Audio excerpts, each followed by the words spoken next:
Bonjour à tous, bienvenue dans Bismart, l'émission. Alors aujourd'hui, on va parler d'industrie, l'industrie qui revient au cœur des préoccupations avec notamment le plan Industrie Verte. J'ai voulu partir à la rencontre d'un dirigeant qui est au cœur d'une entreprise franco-allemande. Ça permettra d'avoir un regard un petit peu européen sur l'ensemble de ces questions. On parlera des nouveaux lieux de travail, comment réenchanter des sièges d'entreprise, comment donner envie aux collaborateurs de revenir. CNP Assurance vient justement de changer de siège il y a 6 mois, donc on fera un petit retour d'expérience en compagnie de la directrice communication du groupe. On sera également avec la patronne de Lactel pour faire le point sur tous les enjeux de la filière lait en France, une filière qui, vous le savez, est très challengée par la baisse des volumes, par la baisse du bio également. On en parlera dans quelques instants et puis on terminera par parler des sujets qui vous tiennent à cœur, notamment les réseaux sociaux. Comment est-ce que aujourd'hui un dirigeant peut travailler son personal branding, son social branding? Est-ce qu'une agence peut l'accompagner sur ces sujets? On sera avec la directrice générale de Rosa Rise dans quelques instants. C'est Bismart l'émission, c'est parti.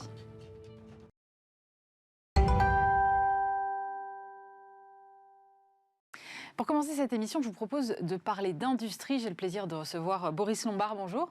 Bonjour Aurélie Planex. Vous êtes le président France de KSB. Alors KSB, c'est une entreprise allemande, 2,5 milliards d'euros de chiffre d'affaires, quelque chose comme ça, à peu près 16 000 salariés. Et on est dans le domaine des pompes et de la robinetterie industrielle. Peut-être que vous pouvez un peu préciser déjà ce que c'est que KSB, même si je viens de donner des grandes lignes.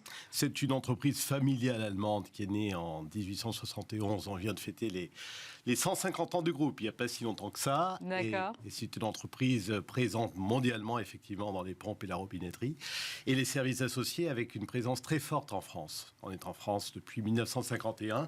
Nous disposons de 4 usines sur le territoire français et de 17 ateliers de service. Donc, on est quelque part aussi une entreprise française puisque nous exportons 80% de ce que nous fabriquons en France à l'étranger. 80%? Ouais. Ah ouais. Mais c'est quoi? C'est des vannes industrielles? On est sur quel type de... Alors, on adresse divers types de marchés, le bâtiment, l'industrie, le cycle de l'eau, le domaine de l'énergie également. Et c'est vrai qu'on est sur des vannes assez techniques. Pour vous donner un exemple très clair, dans notre usine de La Roche-Chalais en Dordogne, on fabrique des vannes qui sont installées sur des méthaniers, par exemple, pour le transport du gaz naturel liquéfié à des températures cryogéniques, à moins 163 degrés. Oui, parce que quand on pense robinetterie, on pense eau, mais pas nécessairement en fait. Oui, alors essentiellement c'est de l'eau tout de même, ce que l'on véhicule à la fois au travers de nos robinets industriels et au travers de nos pompes. En tout cas, moi, je vous ai fait venir pour qu'on parle de l'industrie parce que effectivement, l'industrie est de nouveau un petit peu au cœur des préoccupations ou en tout cas des attentions médiatiques. Depuis le Covid, en tout cas, on parle beaucoup de réindustrialisation, de relocalisation, et maintenant d'industrie verte. Est-ce qu'il était temps qu'on remette un petit peu l'industrie au centre du jeu ?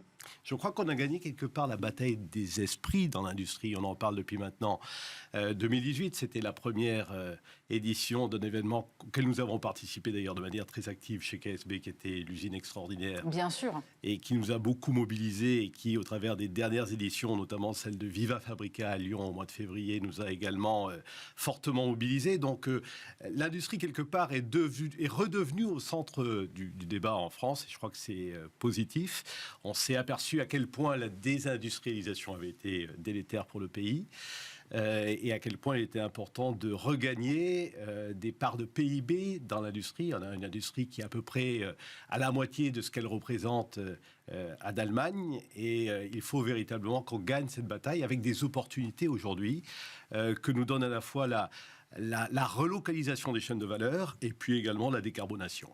Vous évoquiez l'Allemagne. Quelle est la vision allemande de l'industrie par rapport à la France ? En Allemagne, l'industrie est quelque part le bien commun. C'est quelque chose pour lequel les syndicats, le patronat, les politiques se sont tout le temps battus et ça continue encore aujourd'hui.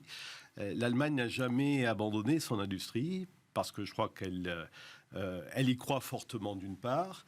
Elle voit cela comme un secteur porteur, un secteur d'avenir dans lequel les jeunes, notamment au travers de l'apprentissage qui est très développé en Allemagne, ont à cœur de se développer. Et donc, de ce point de vue-là, je pense que l'Allemagne nous offre quelque part un exemple de ce qu'il faudrait faire en France. L'Allemagne a aussi l'avantage d'être portée par beaucoup d'entreprises familiales, c'est le cas de KSB. Et cet attachement viscéral au territoire, à l'industrie, a peut-être été finalement le garde-fou qui a empêché que l'industrie allemande, à l'instar de l'industrie française, délocalise massivement dans les 40 dernières années. Aujourd'hui, il faut arriver à remobiliser les jeunes vers ces filières-là. Il y a eu beaucoup d'efforts faits. Vous citiez l'apprentissage en Allemagne qui a un niveau bien plus élevé qu'en France, mais néanmoins, on a franchi un gros gap, je crois, en termes de contrats avec des niveaux records.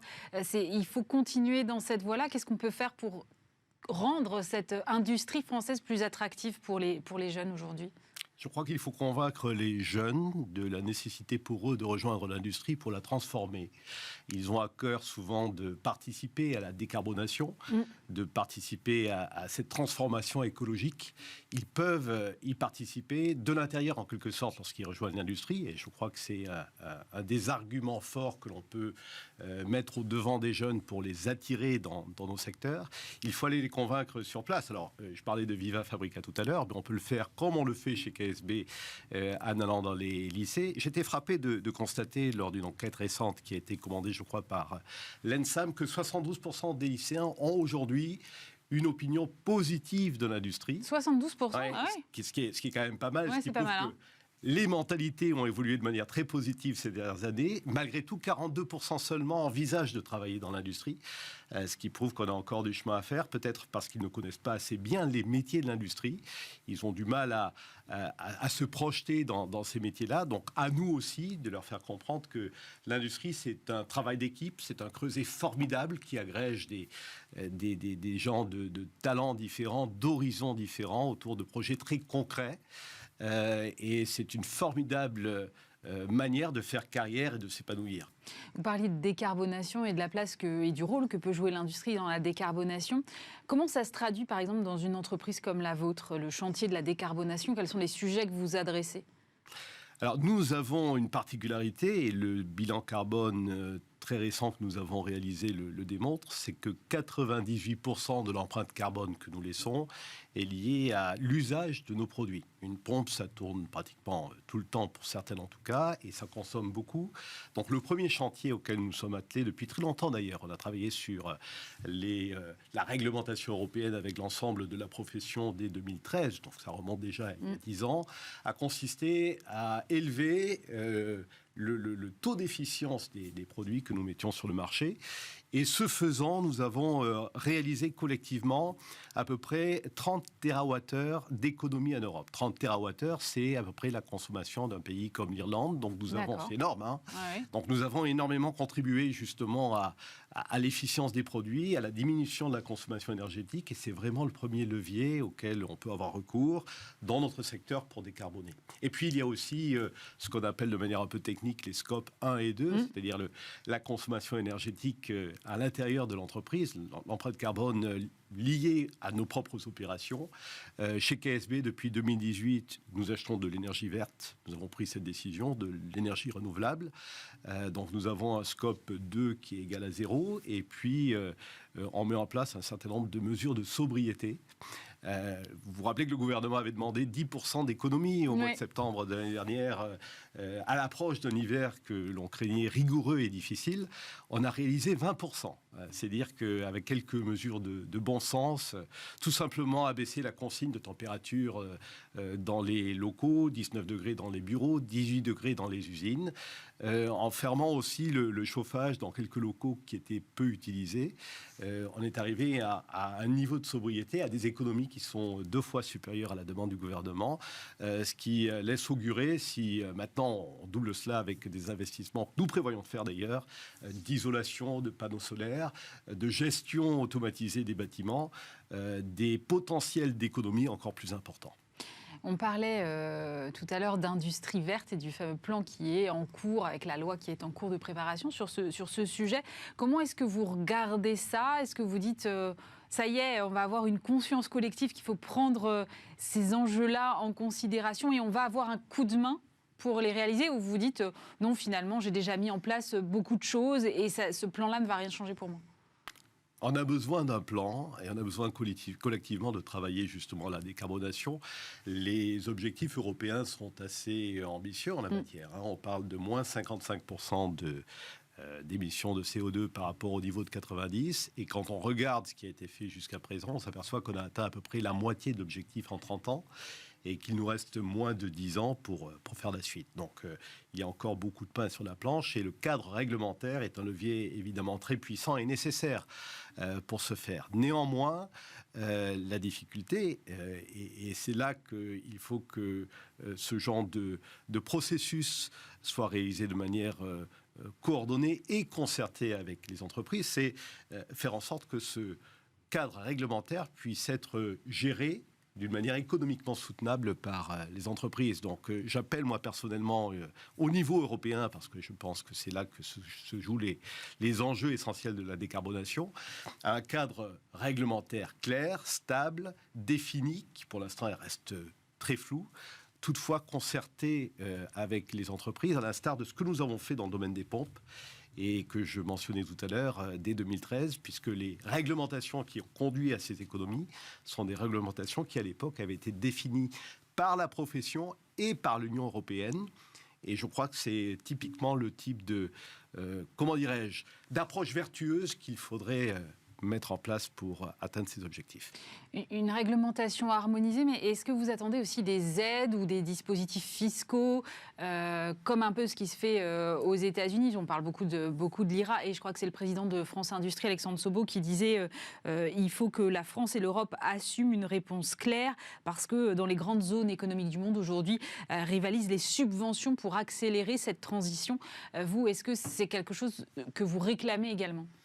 Je crois que ce n'est pas dans l'ADN des entrepreneurs que de réclamer des subventions, très honnêtement. Après, c'est une question d'équilibre. Si il faut forcer la marche, évidemment qu'il faut des aides pour accélérer et pour justement rendre cette transition économiquement soutenable, encore une fois. On est dans un espèce d'effet de ciseau aujourd'hui. On a une inflation très forte qui pèse sur les augmentations de salaire. On a une croissance qui est plutôt en berne et nous nous retrouvons face à des investissements massifs à réaliser pour pouvoir gérer justement cette décarbonation. Donc pour que cette équation soit gérable, il faudra très certainement que les pouvoirs publics également, en fonction de la vitesse à laquelle on veut parvenir à cette transformation, injectent effectivement un certain nombre d'aides sous la forme par exemple de défiscalisation, d'autant plus que maintenant effectivement aux États-Unis, l'IRA change un peu la donne et est une formidable pompe à aspirer des investissements et un véritable danger pour l'Europe. Donc on est dans l'obligation d'avoir une réponse européenne à ce dispositif. Merci beaucoup Brice Lombard. Je rappelle que vous êtes le président France de KSB.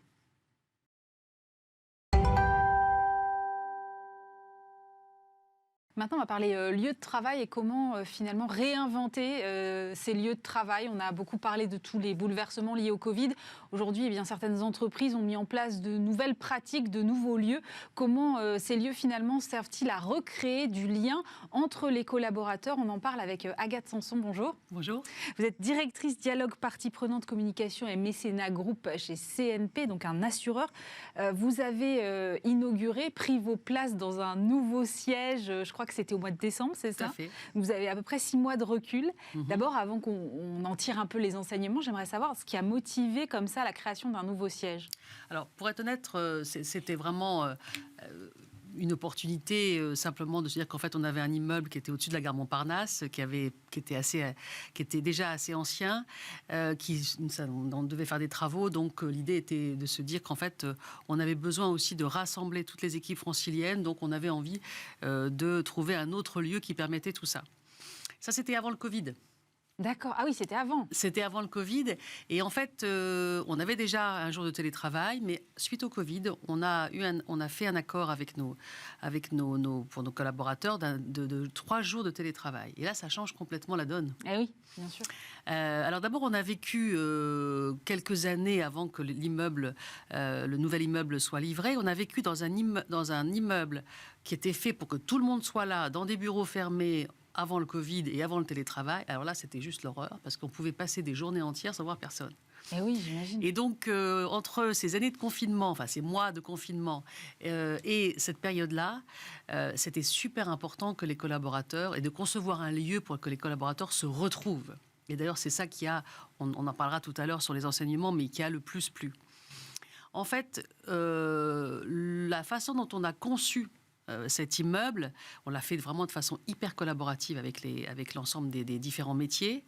Ça devait vraiment correspondre à un projet d'entreprise, un projet de management qui est celui de Stéphane Dédéian, notre directeur général, dont si je devais faire les choses très simples, doit vraiment donner beaucoup plus d'autonomie, beaucoup plus de responsabilité et beaucoup plus du coup de collaboratif avec d'espaces collaboratifs pour nos collaborateurs. Donc ça change beaucoup de choses parce que qui dit donner de l'autonomie et de la responsabilité au plus près du terrain, c'est que les collaborateurs entre eux vont travailler, collaborer pour trouver la solution aux problèmes qu'ils se posent au service de leurs clients, de leurs partenaires. On pense que c'est vraiment les collaborateurs au plus près du terrain qui ont la plupart des solutions et qui peuvent, ça peut être des idées hyper pragmatiques, ça peut être des idées, ça peut être des grands défis qu'on a envie de se donner, mais ça suppose des lieux différents. Mais c'est ça, parce que ça marche, ce genre de brainstorming. On sait bien qu'en termes de créativité, on est plus efficace quand on est tous dans la même pièce et pas à distance non plus. Donc en fait, il y avait 2 enjeux. Avec les 3 jours de télétravail, ça suppose de définir quels sont les types de tâches que l'on fait chez soi et quels sont les types de tâches que l'on fait quand on se retrouve tous ensemble.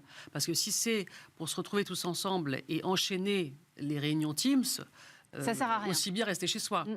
Donc nous, vraiment, l'aménagement qu'on a fait avec l'agence W et la fabrique, c'était vraiment de se dire, en fait, il y a des lieux, il y a des endroits dans l'immeuble où on est là pour travailler sur son ordinateur, mais il y a surtout beaucoup d'endroits de collaboratifs, de réunions, de petits salons, de cafétérias, et pour qu'en plus les gens puissent se retrouver, discuter. Ce côté, en plus, hyper informel, qui est très important. Ça, on a tous vu, je crois, pendant le Covid. On va y revenir, mais moi, j'aimerais comprendre d'abord, avant qu'on voit comment ils sont utilisés, vos lieux aujourd'hui, comment vous les avez construits. C'est-à-dire, vous me dites que c'était collaboratif, d'accord, mais concrètement, comment en fait, quand déjà vous vous dites, c'est quand même une forme de révolution d'organisation, en tout cas d'évolution du fonctionnement au moins. À partir du moment où vous vous dites ce qui est intéressant, qu'est-ce qui se fait à la maison et qu'est-ce qui se fait quand on se retrouve tous ensemble, alors finalement, de quoi avez-vous besoin ? Donc on a fait des ateliers, on a rassemblé pratiquement sur 3000 collaborateurs en France, 600 collaborateurs qui ont travaillé à des ateliers. Vous avez besoin de quoi ? Qu'est-ce que vous avez envie d'améliorer ? Comment vous voyez qu'est-ce qui aujourd'hui fonctionne et qu'est-ce qui aujourd'hui ne fonctionne pas ? Si vous devez vous projeter dans un lieu hyper chaleureux, convivial, dans lequel vous allez avoir envie de venir, ça veut dire quoi ? Quel type de lieu va correspondre à vos valeurs ? Parce que ça, c'était un des points très, très importants. Notre nouvel immeuble, il est à énergie positive. Les collaborateurs, vraiment, ça a été pour eux un élément très important. Comment ils allaient vivre ce nouvel immeuble ? Y compris en matière de bon fonctionnement, de bas carbone. Évidemment, la cantine, vous imaginez bien, elle est ultra bio, ultra circuit court. Tout ça, c'était des choses qu'ils ont demandé. Donc aussi bien sur le convivial que sur l'utilité et la façon de travailler, on leur a demandé leur avis. Et à partir de là, on a conçu des espaces qui permettaient de répondre le plus possible à tous ces standards. Puisqu'il y avait un maître mot que notre directeur général nous disait tout le temps, c'était « on est en compète avec le domicile ». Et bien sûr. Bien sûr. Donc en fait, vous vous êtes dit, si on ne répond pas à leurs envies, personne ne viendra. Exactement, il fallait leur donner envie de revenir, besoin et envie de revenir. Et ça, c'était à partir de là, ça voulait dire plusieurs choses. Ça voulait dire des lieux très conviviaux, chaleureux, beaux, parce que l'œil a sa part, comme on dit. Oui, c'est sûr. Confortable. Et ça, on a vraiment poussé, je crois, les feux assez fortement, mais on considérait que c'était vraiment important.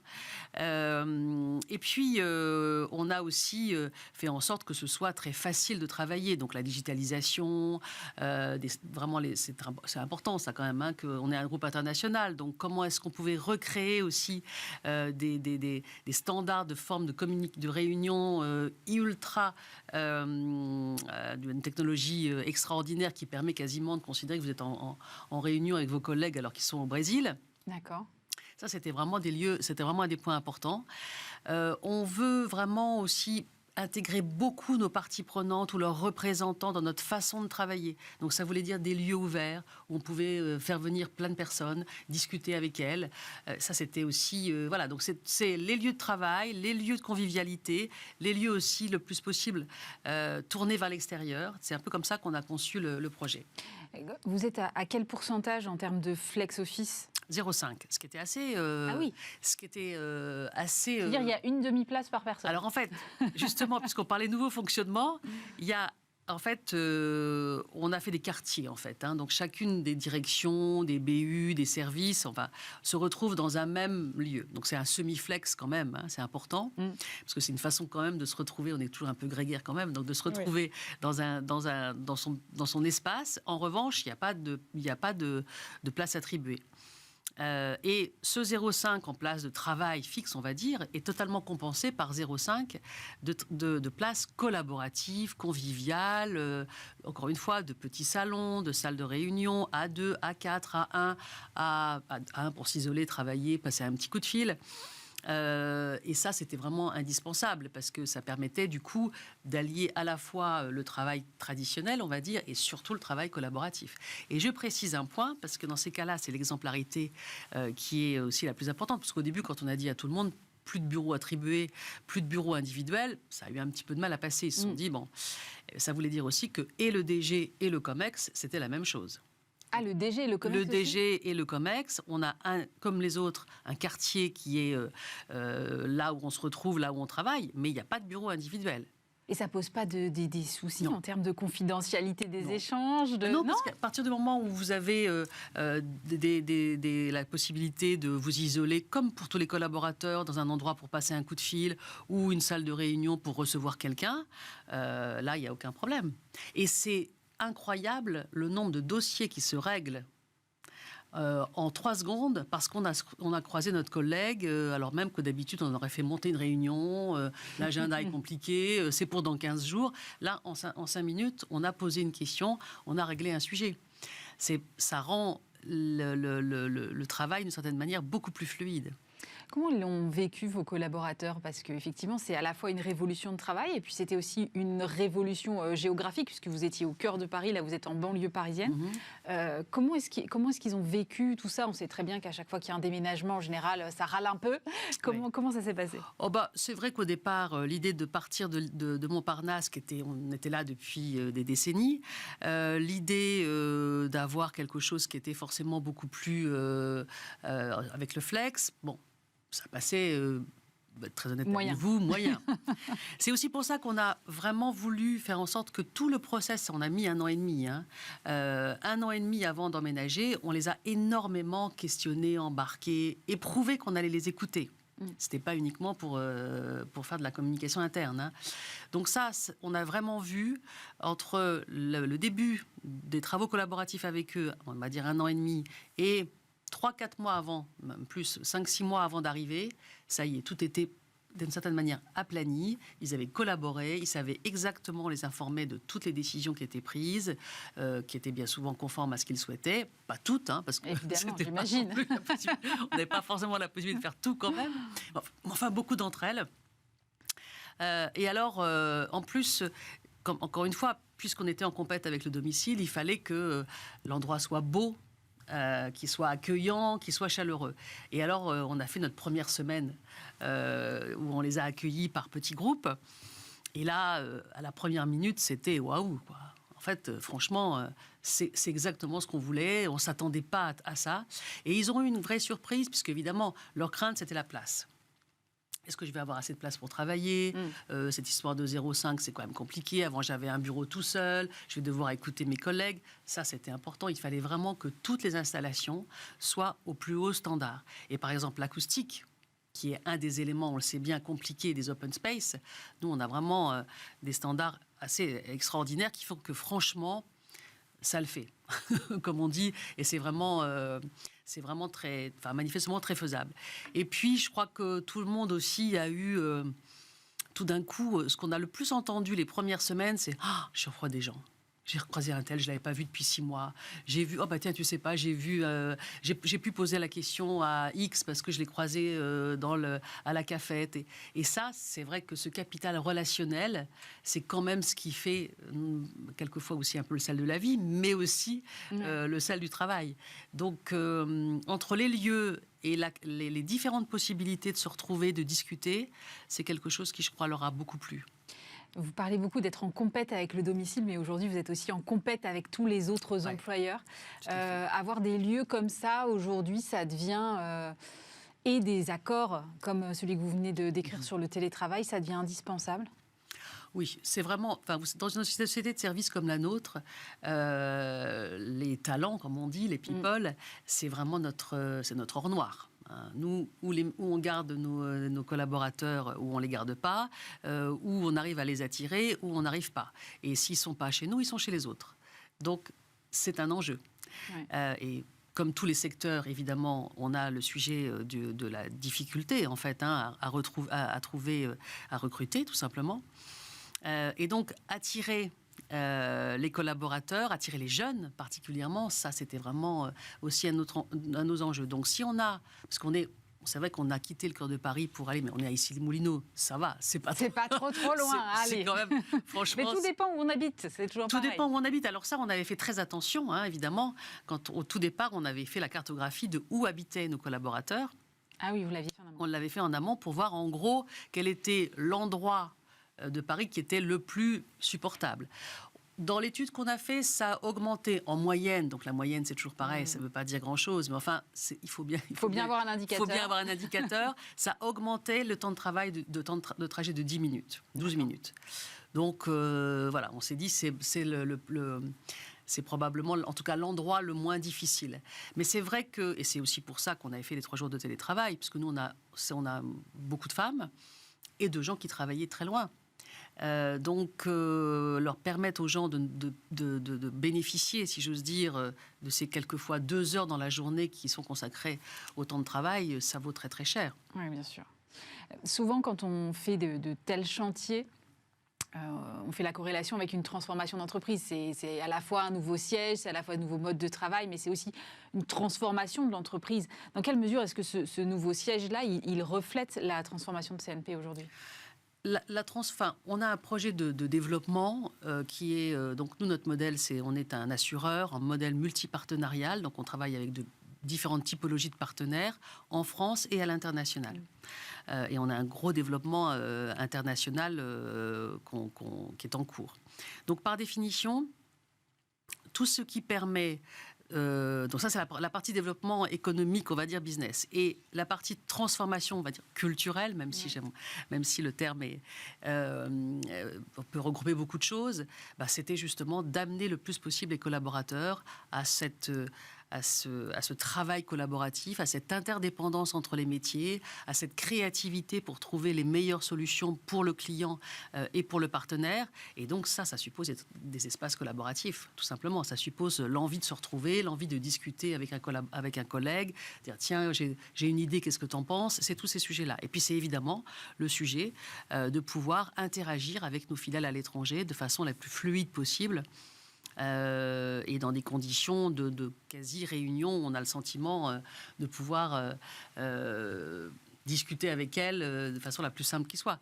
Et puis on a aussi fait un projet qui a été très important pour nous et qui était finalement en lien avec toute cette transformation culturelle. Nos 6000 collaborateurs, partout dans le monde, alors en partie en visio, on a organisé un grand débat entre collaborateurs sur les priorités stratégiques, sur la façon dont on voulait vivre les choses, sur ce qui était des irritants, ce qu'ils avaient envie, quelles étaient leurs envies, leurs défis, leurs besoins. Et ça s'est déroulé sur 6 séances où dans une salle à plat, si j'ose dire, on a animé un débat entre eux et le DG et le COMEX a écouté. Une fois, ils ne parlaient pas. Au début, l'inversion des rôles. Au début, c'était bizarre. Et pour ceux qui devaient parler, et pour ceux qui disent c'est bizarre, on a plein de questions, ils ne nous répondent pas. Non, parce que justement, on a voulu vraiment qu'ils Il n'y avait pas de droit de réponse immédiat. Alors si, on l'a fait bien sûr aussi quand même. Mais ce qui était très très puissant, c'était qu'ils puissent discuter entre eux.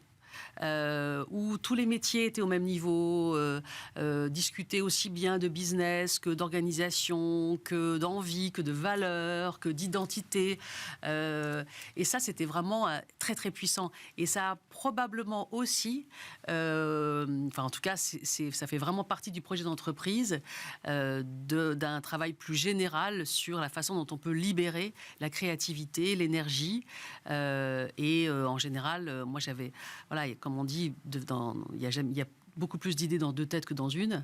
Et, c'est sûr. Et que c'est comme ça qu'on est vraiment particulièrement créatif et performant. En fait, tout ce que vous me décrivez, c'est un peu les fondations d'une nouvelle culture d'entreprise, en fait. Oui, en tout cas, nous, c'est les fondations d'une nouvelle culture d'entreprise. Évidemment, c'est quand même lié à nos valeurs, qui sont de toujours, d'inclusivité, de durabilité. Donc, forcément, il faut que ça corresponde. C'est à la fois une transformation, peut-être une évolution de fonctionnement, on va dire. Mais ça doit quand même correspondre à un ADN, à des valeurs très fortes, parce que c'est ça quand même qui permet de pouvoir engager les gens sur le long terme, je pense. Merci beaucoup, Agathe Sanson. Je rappelle que vous êtes directrice partie prenante communication et mécénat groupe de CNP.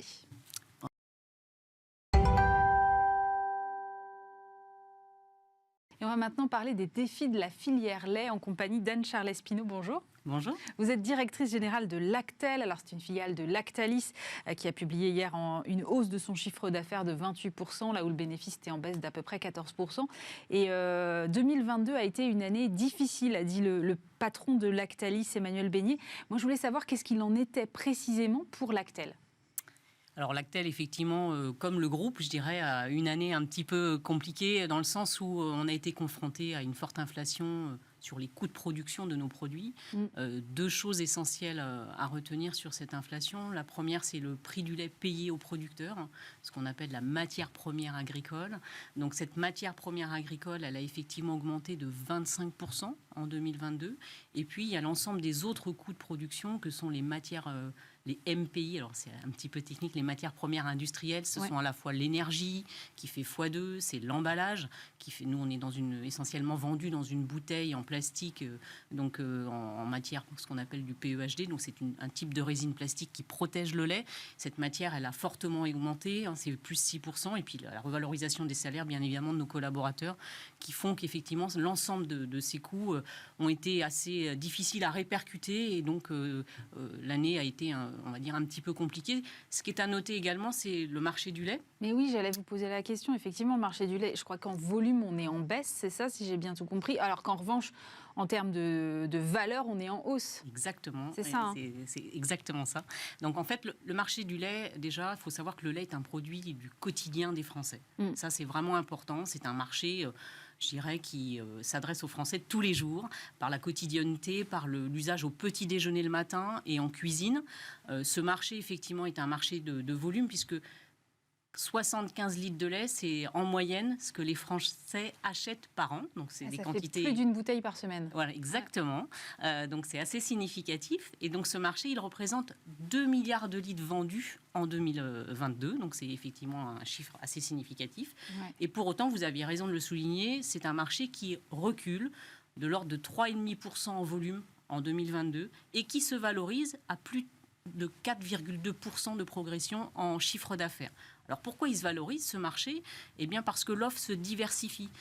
Nous, chez Lactel, ce que l'on fait, c'est qu'effectivement, on a élargi notre gamme de références. On a plus de 40 références dans notre portefeuille. Alors, c'est ça que j'ai découvert. Mais moi, j'ai été très, très stupéfaite parce que je me dis, du lait, c'est du lait, bêtement.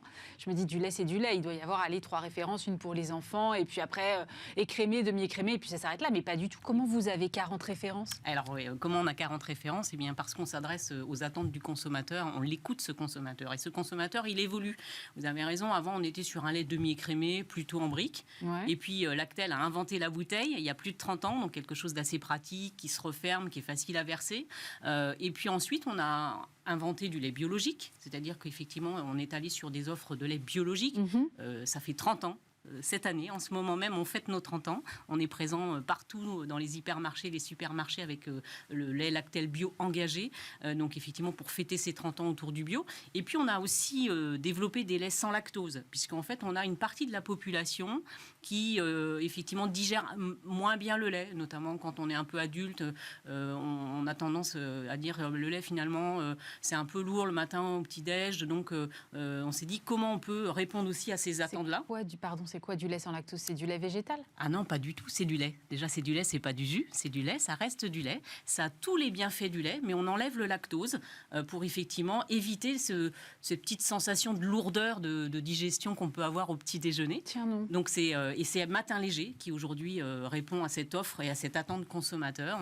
On est leader du marché du lait sans lactose aujourd'hui en France. C'est presque 100 millions de litres de lait vendus à la marque Lactel avec du lait sans lactose. D'accord. Et puis on a aussi des laits de chèvre et des laits de brebis parce que des fois on veut varier les plaisirs et puis on veut changer effectivement de goût et on veut aussi ou travailler en cuisine parce que c'est très intéressant de travailler notamment avec le lait de chèvre en cuisine ou le lait de brebis pour faire des yaourts notamment. Donc on a effectivement travaillé l'offre et vraiment valoriser ce marché avec une gamme très large de produits qui correspond vraiment à toutes les attentes des consommateurs. Et on a également des laits aromatisés pour, on va dire, les jeunes ados ou les adultes avec des cafés lattés, par exemple, qui sont aussi en longue conservation. Donc, pas besoin de le mettre au frigo, on peut le mettre dans le sac, l'emporter avec soit au travail, soit à l'école, donc sans problème. Vous parliez de l'augmentation des prix que j'imagine vous avez dû donc répercuter en partie quand vous avez été face à cette augmentation des coûts. Quelles sont les solutions que vous pouvez proposer aux consommateurs qui, lui, se trouve aussi dans une phase de baisse de pouvoir d'achat? Alors vous avez raison, nous aujourd'hui on vend du lait, on est en lien assez étroit avec le producteur, puisque c'est un des produits les moins transformés, le lait UHT. Et ce lait, comme je vous le disais, il a augmenté auprès des producteurs de l'ordre de 85 € des 1000 litres, soit 8,5 centimes sur un litre de lait. Donc c'est effectivement assez significatif en 2022. Et donc nous aujourd'hui, ce qu'on fait, c'est qu'on s'adresse aux familles. Lactel, c'est une marque familiale qui vraiment s'adresse aux familles avec des enfants. Donc on est le lait de tous les consommateurs. Et donc pour continuer à accompagner le consommateur, eh bien on va continuer à l'accompagner à travers des offres promotionnelles dans les hypermarchés, dans les supermarchés, mais aussi en drive, puisqu'aujourd'hui c'est un mode de consommation qui est assez développé sur le lait UHT. Donc on va aller effectivement travailler le drive. Également avec des offres promo. Donc les offres promotionnelles, c'est des offres par 8, des packs de 8 litres, des packs de 10 litres. Et on va donc avoir une réduction de prix quand on va acheter ces formats un petit peu plus importants en magasin. Et puis, comme je vous le disais tout à l'heure, on fête nos 30 ans du bio. Donc, là, en ce moment, eh bien, on va faire des offres par 8 litres de lait bio, où on va effectivement, par exemple, faire un pack acheté, le deuxième à moitié prix, pour justement aussi les familles, les gros consommateurs de lait qui vont trouver, je dirais, la bonne affaire en magasin avec ces offres commerciales. Parler du bio, là aussi, c'est un marché qui est difficile en ce moment. On a beaucoup parlé de la baisse de la baisse des ventes du bio et notamment le fait que certains volumes de lait bio étaient vendus en lait classique faute de débouchés. Comment vous regardez ça? Est-ce que c'est des choses que vous constatez aussi, j'imagine, de votre côté? Effectivement, le lait n'échappe pas à cette tendance du recul de consommation des produits biologiques sur l'alimentaire en général. Donc on est confronté à cette baisse de volume. Si on doit retenir un chiffre, c'est de l'ordre de moins 10% c'est pas négligeable. Ah non, c'est très significatif, ouais. Vous avez raison de le souligner. Donc nous, aujourd'hui, on a toujours cru dans le bio, 30 ans dans le bio. Donc je dirais, il y a 30 ans, on a du mal à se reprojeter dans l'offre alimentaire bio, mais elle était finalement assez faible, cette offre alimentaire en bio. Donc nous, on y a toujours cru, on a toujours accompagné nos producteurs. On a fait le choix en 2019 de travailler même un cahier des charges un petit peu supérieur au label AB, en travaillant 3 axes. que sont l'alimentation verte, donc c'est-à-dire qu'on va travailler l'alimentation des animaux pour effectivement favoriser principalement l'herbage, qui est donc vraiment l'accessibilité à une alimentation la plus simple et la plus saine. Ensuite, on a travaillé sur le bien-être animal. Alors comment on fait ça concrètement ? C'est-à-dire que Lactel s'engage à mettre à disposition des producteurs des formations avec des cabinets vétérinaires. Donc, on finance en fait les formations. Et puis, je dirais, les producteurs de lait sont libres de venir ou pas suivre cette formation pour travailler notamment sur des médecines alternatives. Par exemple, on sait qu'aujourd'hui, dans la filière agricole biologique, on essaye de ne pas mettre d'antibiotiques. Donc, comment on fait pour soigner les animaux et en prendre soin ? Donc, c'était effectivement l'idée de ces formations. Et puis, la troisième dimension, c'est la biodiversité, par exemple. Donc, nous, on est vraiment positionnés sur Lactel Bio engagé pour la biodiversité. Et la biodiversité, c'est quoi concrètement ? Eh bien, c'est notamment planter des haies. Alors, c'est-à-dire qu'avec les producteurs, on va financer des plantations de haies. Et ça, les plantations de haies, ça a plein de vertus, en fait. Déjà, ça protège les animaux. C'est-à-dire que quand il fait froid, qu'il y a du vent, qu'il y a de la pluie, c'est vrai. Les vaches, si vous faites attention dans les campagnes, quand vous vous baladez, elles vont s'abriter assez simplement derrière ces haies qui sont plantées. Donc ça, c'est important. Et il faut dire qu'aujourd'hui, on a eu tendance quand même un peu à déboiser nos campagnes. Donc ça, c'est une vocation qu'on a qui est assez intéressante. Ensuite, ces petites haies qu'on met dans les campagnes, elles viennent abriter notamment les oiseaux. Ça fait des petits nichoirs pour les oiseaux. Et puis, ça fait aussi des refuges pour les insectes. Donc, on a décidé effectivement de travailler là-dessus. Aujourd'hui, c'est 40 000 arbres qui ont été plantés. Donc, c'est loin d'être négligeable. Et donc, c'est sur la base du volontariat. Donc, les producteurs se portent volontaires. Ils nous proposent un plan de plantation et nous, on finance ces plantations. Et puis là, on a décidé pour l'avenir de s'associer à l'Association nationale d'agroforesterie pour effectivement aller un petit peu plus loin, parce que planter, c'est bien. Mais des fois, ça ne marche pas. On peut avoir essayé soi-même et finalement, on n'a pas réussi. Donc, il faut avoir quelques conseils en fait, pour travailler les essences, avoir des conseils pour effectivement entretenir ces arbres, pour qu'ils soient effectivement durables et qu'ils s'inscrivent dans le temps. Donc, c'est effectivement tout ce que l'on fait, nous, pour la filière. Donc, on y croit, on y a toujours cru. Donc, c'est un passage aujourd'hui, je pense que notamment sur le lait, il y a deux éléments. Il y a un élément structurel et un élément conjoncturel. L'élément structurel de recul sur le marché du lait, c'est que l'offre s'est diversifiée. C'est-à-dire qu'à côté, entre le lait demi-écrémé qu'on évoquait tout à l'heure et le lait biologique, sont arrivées des offres un peu entre deux, je dirais, qui sont soit sans OGM, par exemple. Donc, c'est-à-dire c'est une promesse qui n'est pas bio, mais qui est un petit peu supérieure à un lait conventionnel et qui trouve finalement un consommateur qui adhère à cette offre et qui est un petit peu moins cher. Et puis là, je dirais, à court terme, d'un point de vue conjoncturel, ce marché du lait bio, comme tous les autres marchés alimentaires, il est un petit peu confronté au problème de l'inflation et le consommateur fait quelques arbitrages. Donc, je pense que ça n'est pas durable. On va retrouver une dynamique, mais ça prendra un petit peu de temps. Donc, nous, Lactel, en tous les cas, on y croit et on s'engage pour soutenir cette filière. Vous parliez en début d'interview des coûts industriels de votre production et notamment l'emballage. On sait aujourd'hui que, comme tous les industriels, vous êtes forcément confrontés à des problématiques RSE et de transformation et d'emballage plus durable. Comment est-ce que vous travaillez ces questions chez Lactel ? Vous avez raison, être leader d'une catégorie, c'est exigeant. Il faut répondre sur tous les sujets et on est conscient qu'on doit répondre sur les engagements RSE pour toutes nos parties prenantes et en particulier nos consommateurs. Donc aujourd'hui, c'est pas nouveau chez Lactel, on a toujours travaillé effectivement de manière responsable. Mais il y a 4 ans, on a souhaité structurer un peu nos engagements. Donc, c'est-à-dire, on s'est dit, voilà, il faut donner du sens, il faut donner du corps à notre façon de travailler. Et donc, on a structuré nos engagements autour d'un projet. Alors, je vous donne le nom de code parce que c'est un nom interne, mais ça s'appelle l'essentiel. Donc, Lactel, l'essentiel. Je trouve que ça sonne plutôt pas mal. Et puis, on a effectivement 3 engagements forts que sont effectivement l'humain, c'est-à-dire prendre soin des hommes et des femmes. C'est quand même notre premier capital aujourd'hui au sein de l'entreprise. Deuxièmement, c'est réduire notre impact, effectivement, sur la planète, prendre soin de la planète. Et troisièmement, c'est prendre soin du lait parce qu'on sait que c'est une matière fragile qu'on doit protéger. Alors qu'est-ce qu'on fait notamment quand vous parliez de l'emballage ? Alors l'emballage, il vient s'inscrire dans la réduction de notre impact sur la planète. Et clairement, effectivement, on doit travailler sur la circularité de notre emballage. Donc on est vendu dans une bouteille plastique. Et bien cette bouteille plastique, effectivement, qui a été inventée il y a plus de 30 ans, elle est fabriquée dans nos laiteries.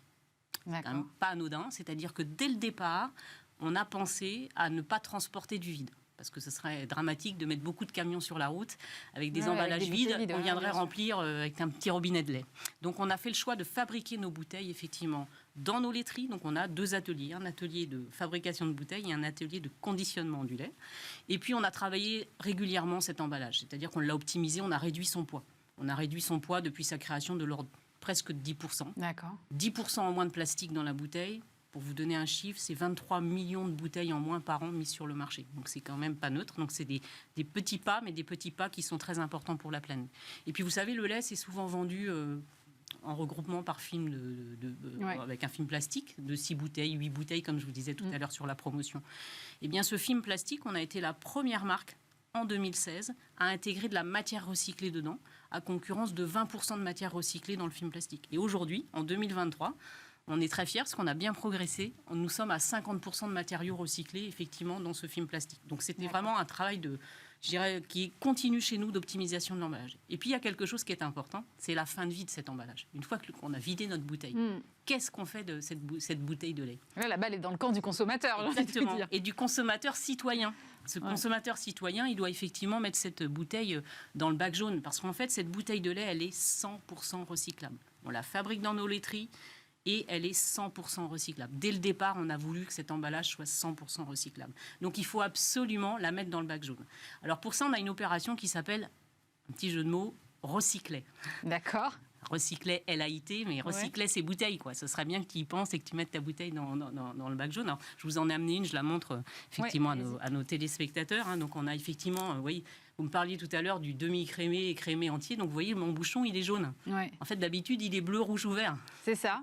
Et là, on a mis un bouchon jaune pour interpeller un peu notre consommateur. Pourquoi un bouchon jaune? Eh bien, tout simplement parce que c'est la couleur du bac jaune. Et donc, on a une petite opération ici, bien évidemment, c'est expliqué sur l'étiquette. Et on explique l'importance pour nous, en tant que fabricants, et on compte sur nos consommateurs pour qu'effectivement, ils soient responsables et qu'ils nous mettent la bouteille dans le bac jaune pour collecter cette matière et la recycler. Et pourquoi c'est important de la recycler? Parce qu'effectivement, nous, aujourd'hui, on travaille depuis 2 ans avec notre partenaire qui s'appelle Ineos, qui est notre fournisseur de plastique. Et on travaille sur ce qu'on appelle un plastique recyclé. Je vous parlais tout à l'heure où je suis en mesure aujourd'hui de réinjecter de la matière recyclée dans mon film plastique. Et demain, je veux pouvoir en injecter dans ma bouteille parce que ce sera effectivement intéressant de pouvoir travailler non pas avec de la matière vierge, mais avec de la matière recyclée. Et donc, en 2021, on a fait un premier test. On a fabriqué 140 000 bouteilles avec du plastique recyclé. C'est tout petit à l'échelle de ce que l'on fabrique. Mais par contre, là, cette année, on va être en capacité d'en mettre sur le marché 7 millions de bouteilles déjà. Donc, c'est vraiment important qu'on puisse récupérer cette matière donc dans ce bac jaune qui ensuite va aller au centre de tri et qu'on va pouvoir récupérer, recycler et dans laquelle on va pouvoir reconditionner du lait demain. Donc, voilà effectivement le type d'action que l'Actel mène pour effectivement réduire son impact, en particulier sur les emballages et pour protéger la planète. Merci beaucoup Anne-Charles Espino. Je rappelle que vous êtes directrice générale de l'Actel.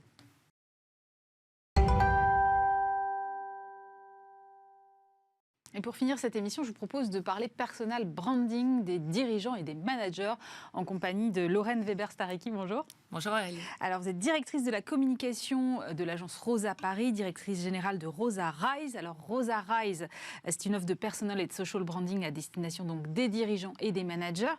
Et Rosa Paris, d'habitude, fait plutôt dans la publicité. Moi, je me posais la question, parce que dans ma tête, évidemment, quand je pense Rosa Paris, je pense à des campagnes qu'on a tous vues, Ouigo, Pierre et Vacances, par exemple. Et là, le personal branding des dirigeants, pourquoi aller sur ce segment-là, Lorraine? C'est vrai que c'est une très bonne question parce que finalement, c'est assez rare que les agences de communication se lancent sur cette expertise-là, voire je crois pas qu'il y en ait du tout. En fait, nous, on trouvait ça intéressant parce que finalement, nous, on accompagne depuis toujours les marques sur tous leurs points de contact, donc dans les différents médias, leur territoire d'expression sur tous les points de contact. Et finalement, le personal branding, c'était un point de contact supplémentaire, une façon différente de s'adresser aux consommateurs, de manière plus authentique, plus transparente. Et c'est typiquement ce que les consommateurs demandent aujourd'hui, c'est vraiment d'avoir des marques qui communiquent avec eux directement, qui soient authentiques. Donc c'est en ça qu'on trouvait ça très important. J'ai noté que c'était personal branding et social branding. Alors, Quelle est la différence entre les deux? Parce que j'ai presque envie de dire l'un ne va pas sans l'autre. Mais oui, alors en fait, nous, la différence, c'est que pour nous, le personal branding, on l'a plutôt orienté sur la prise de parole dans les médias, là où le social branding, c'est vraiment sur l'accompagnement sur les réseaux sociaux, que ce soit principalement LinkedIn et Twitter. Mais finalement, parfois, on dit que personal branding et ça englobe tout. Donc nous, on a précisé les deux, mais finalement, personal branding intègre aussi la partie réseaux sociaux. Vous dites essentiellement Twitter et LinkedIn. Ça veut dire que le dirigeant n'a pas sa place sur tous les réseaux sociaux aujourd'hui. On ne met pas un dirigeant sur TikTok pour schématiser. En fait, ça dépend des clients. Et regardez Emmanuel Macron qui s'est lancé sur TikTok, parce que en fait, tout dépend de son dirigeant, du dirigeant et de la cible qu'il veut adresser. C'est vrai que LinkedIn aujourd'hui est le réseau social de prédilection des dirigeants, parce que c'est le réseau où il y a le plus fort taux de conversion. Donc ça, c'est au niveau business, c'est hyper intéressant. Et c'est le réseau aussi où il y a le taux d'incitation à l'achat le plus fort. Donc LinkedIn est vraiment hyper performant. Après, pour d'autres secteurs comme la mode ou d'autres secteurs d'activité, Instagram peut être très pertinent. Je pense à la fondatrice de Respire, Justine Hutto, qui s'est fait connaître sur LinkedIn, mais très vite a pris le relais avec Instagram et a permis vraiment de développer sa communauté. Donc c'est vrai que de base, on préfère LinkedIn et Twitter, mais en fonction des clients, on peut très bien aller sur Instagram ou TikTok. Comment vous les accompagnez, ces dirigeants? Parce que, évidemment, moi, je reçois beaucoup de directeurs de la communication qui me parlent des prises de parole de leurs dirigeants et qui me disent à quel point ils sont authentiques, ils écrivent eux-mêmes leur tribune sur LinkedIn. Je me dis, si on met une agence de communication dans la boucle et qui fait filtre, on perd cette authenticité. Donc, comment est-ce que vous répondez à ça? C'est une bonne question également. Alors nous, ce qu'on propose, c'est vraiment, on arrive avec des clés, avec une méthode, avec des grands angles d'axes de prise de parole. Donc nous, on leur propose vraiment tous les outils pour leur permettre d'émerger à la fois dans les médias et sur les réseaux sociaux.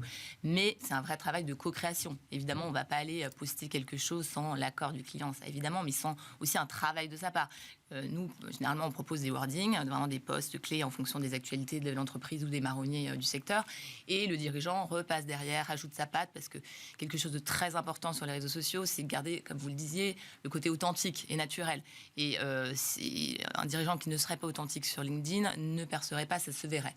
Donc nous, on a un travail de co-création. Nous, on arrive avec des outils, parce que ça demande quand même des skills particulières. Il y a des tips à connaître en fonction des réseaux, à quelle heure poster, quel type de format, etc. Donc nous, on leur amène une expertise et après, on travaille avec eux main dans la main.